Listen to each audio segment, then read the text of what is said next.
Welcome to 3 Things for March 17, 2023. A good question to ask when you know nothing. As I continue my foray into the world of sales, a question I'm asking people who have way more experience than I do is, what books, podcasts, or other resources have you found most helpful over the years that you would recommend to someone starting out? The reason I ask this question is because their answer is likely to be cheap and accessible. Books can be borrowed from the library, podcasts can be downloaded for free.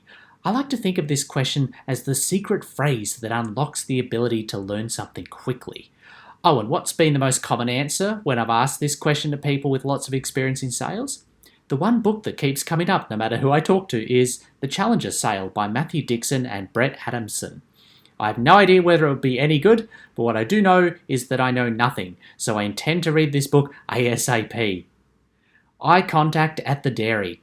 I've been working at home for a while now, and because Sierra and I live in a little studio apartment, I like to get out and go for walks pretty regularly.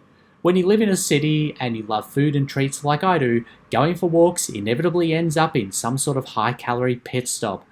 I've made so many of these stops at one particular dairy that the middle-aged Indian owner not only makes eye contact with me when I pop in, he will actually smile at me and say hello, which is something he did not do in the first month I started stopping by. These smiles are earned. They have been forged by time, and that is why I need them, like I need his raspberry licorice and Toblerone.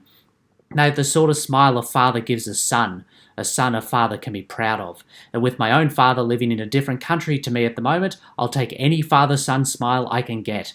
I'm surely his top customer for raspberry licorice and Toblerone.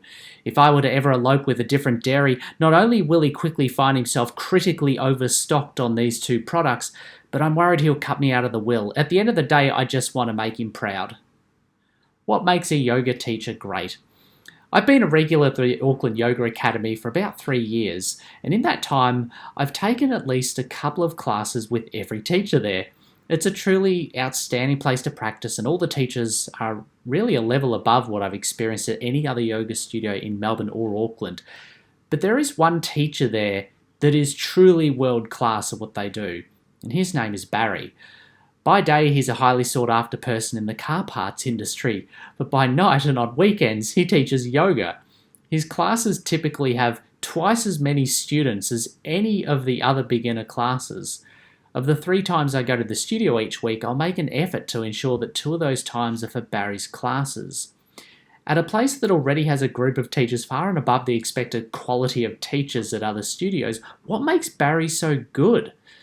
I believe it ultimately comes down to one thing. He delivers more value to students. Specifically, he is always happy to see you, which makes you feel good the moment you walk in the door.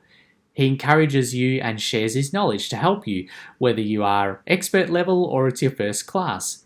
He gives more detailed and more precise instructions than any other teacher, and he gives significantly more adjustments and more helpful adjustments than any other teacher.